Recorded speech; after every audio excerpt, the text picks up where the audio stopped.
Perkenalkan, nama saya Mewi Adela Najib sebagai Rara Mendut. Saya Rizky semua sebagai peran Citro. Nama saya Hasni Ayuni Hasibuan sebagai Dalang 1. Saya Sarah Amalia sebagai narator. Saya Siti Asari Siregar sebagai Dalang 2. Saya Gita Rasa sebagai guru. Saya Putra Kurniawan sebagai murid 1. Saya Abdi Syahman Rahab sebagai Romeo dan Adipati. Saya Sida Mayanti sebagai Yuliet. Saya Trisanop sebagai Sampe. Saya Lisa Christine sebagai Kabayan.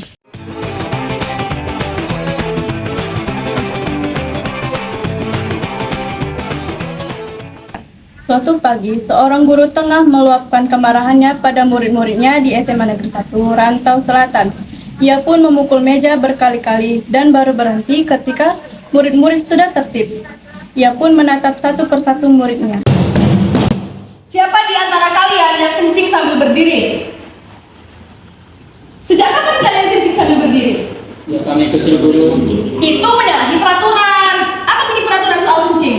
Seingat saya, sekolah kita tidak ada peraturan tentang kencing guru. Yang ada peraturan bunyinya jaga kebersihan. Jaga kebersihan. Bunyi peraturan itu bisa berlaku untuk segala perkara, termasuk perkara kencing dan berak. Paham? Paham, guru. Tapi lihatlah WC dan kamar mandi sekolah kita. Hitamnya, kotornya. Bagaimana cara kalian menjaga kebersihan? Dengan cara mengotorinya. Itu akibat kalian kencing sambil berdiri. Ada apa kabarnya? Mau bertanya apa? Kamu satu-satunya yang tidak tergolong pada para kencing berdirian ini. Apa kamu kencing sambil jongkok atau sambil tiduran? Maaf guru, saya kencing sambil jongkok sejak kecil. Kencing sambil berdiri bukan saja menyalahi peraturan sekolah kita, tetapi juga melanggar semboyan sekolah yang bunyinya, jongkoklah sewaktu buang air kecil dan besar agar kotoran tidak akan berceceran. Itulah yang ingin kutarakan pagi ini. Encer sekali otakmu Kabayan dan sungguh tahu aturan. Kamu betul-betul kutu buku. Lalu, apa kalimat-kalimat dalam kitab yang kamu baca perihal kencing? Katakan, agar teman-temanmu yang bebal ini bisa mendengar. Yang keluar saat kencing haruslah air. Jika darah, itu pertanda sakit. Segeralah ke dokter. Bagus. Apalagi? Terlalu sering kencing, beser namanya. Susah kencing, mungkin saja terkena sakit kencing batu. Segeralah periksa ke dokter. Jangan punya hobi menahan kencing, sebab kencing alamiah sifatnya dan harus dikeluarkan. Dengan kata lain, semua kotoran harus segera dibuang. Bagus. Sejak saat ini, dengar bunyi peraturan dari dalam semboyan sekolah kita dan patuhi. Bagi kalian yang melanggar, akan aku pukul tongkat 7 kali. Paham? Sekarang, kalian semua aku hukum membersihkan WC dan kamar mandi. Semuanya kecuali Kabayan. Kami patuh, guru. Sekian pelajaran tentang kencing. Hukuman harus segera dilaksanakan sekarang juga. Para pemirsa, tahu kan siapa biang keladi dari perkara ini? Tidak lain dan tidak bukan adalah Kabayan sendiri. Paham kan mengapa ia berbuat demikian? Kabayan tidak ingin rahasianya terbuka. Ya kan, mana mungkin seorang perempuan sanggup kencing sambil berdiri tanpa berceceran. Kalau kawan-kawannya memergoki bagaimana cara Kabayan kencing? Bagaimana? Kan mereka bisa jadi curiga. Kabayan pun berpikir keras, bagaimana cara agar kencing sambil jongkok dijadikan peraturan sekolah. Lalu diambil tinta bak dan disiramkannya ke tembok-tembok WC. Tuh, jadi kotor kan? Kabayan berhasil. Cendekiawan sekali anak itu. Selanjutnya, ada apa ini?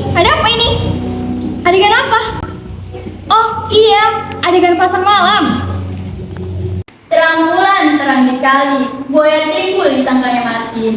Malam ini kita jumpa lagi dalam lakon kisah cinta sejati. Pohon-pohon dikasih dupa, daunnya rimbun kuat akarnya. Ini lakon kisah cinta dari Eropa. Asmara Romeo pada Julietnya. Ibarat bunga mawar atau bunga, kalau ia harum, nama tak lagi pentingannya. Juliet, dikau ibarat bunga, berganti nama sekalipun, asal dikau adalah Juliet seperti yang tengah sekarang ini. Duhai, dikau tetap bercinta. Stop! Tunggu dulu, jangan dilanjutkan dulu.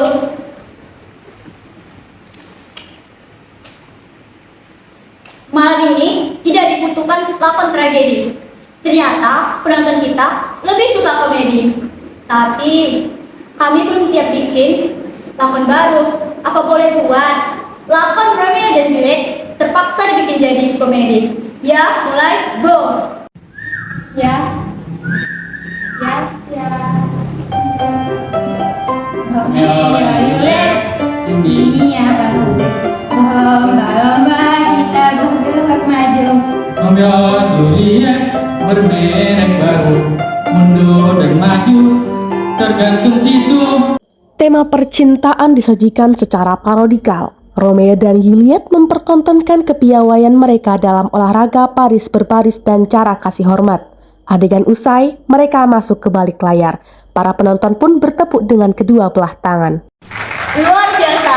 Sekarang giliran Roro Citro dan Roro Mundur. Rokok, semua ada panjang, pendek, kecil, besar, rasa manis, legit, rasa batu, rasa coklat, jeruk, apel, dan tomat.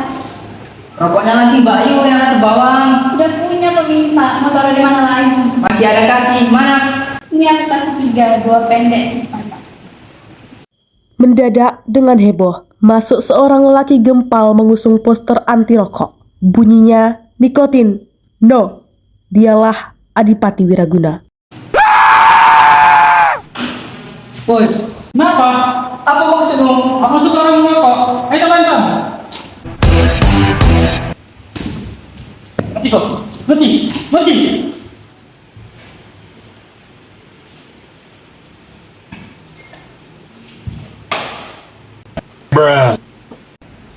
Rupanya kisah cinta Roro Citro dan Roro Mundur tak lebih sebagai perang di kota. Maka waktu Wiraguna menang, merokok pun dilarang di mana-mana. Tembakau dianggap racun. Jadi waktu Roro Citro dan Roro Mundur mati, para petani tembakau dan pabrik rokok juga ikut mati. Pengangguran meningkat tajam dan pajak negara berkurang pemasukannya. Kesehatan warga bertambah maju, namun para dokter kekurangan pasien. Hukum sebab akibat. Dilarang ini muncul begitu, dilarang itu muncul begini, repot. Melarang dan larangikan, misalkan jauh resikonya. Jangan itu, jangan ini, harus bagaimana lagi. Ibarat gedung bagus, megah dan indah, tapi tak punya pintu jendela, lampunya berubah. Kekal dan abadi cinta Romeo dan Juliet. Hanya maut yang bisa memisahkan mereka. Kesetiaan Romeo pada Julietnya, begitu juga sebaliknya. Tetap abadi sampai sekarang. Alangkah indahnya ya kalau kita berdua bisa begitu. Apa katamu? Jika kakak mau jadi Romeo-nya, aku mau jadi Juliet-nya. Kamu ini bagaimana? Kita ini sama-sama lelaki. Gila apa? Dan berpikir seperti itu. Kita ini orang-orang normal. Bagaimana bisa kamu jadi Juliet? Ibaratnya kita adalah Alu dan hanya Lumpang yang harus kita cari. Kakak betul, tapi juga salah. Aku sudah punya Lumpang, tidak perlu lagi. Ya, kamu ini memang orang kaya. Sudah pasti dijodohkan oleh orang tuamu sejak kamu kecil. Aku tidak begitu. Mana ada yang mau dinikahi oleh masalah miskin macam ini. Aku harus mencari kekayaan dan pangkat dahulu agar para calon istri mau mendekat. Kekayaan bukan ukuran untuk seorang perempuan. Yang terpenting adalah jujur dan bersedia bekerja keras. Pada kakak aku temukan semua itu. Pasti ada yang mau jadi pendamping. Mudah-mudahan. Sekarang mari kita pergi. Mencari Lumpang. Terus kembali ke gedung sekolah. Sampai dan Kabayan semakin intim. Kemanapun pergi selalu berdua. Dan pelajaran di sekolah semakin meningkat pula. Merah dicampur kuning, Jadi warna indah, putih dicampur hitam. berubah lagu muda. Burung berpasangan, laut banyak asinnya. Manusia berjodohan, keong ada rumahnya. Bagai hijau dan resah, bagai pohon dan tanah, bagai bulan matahari, sampai kabar berserasi. Saling bersahabatan Tersimpul abadi sepanjang zaman. di bumi atau langit. Dilukai. Lagi.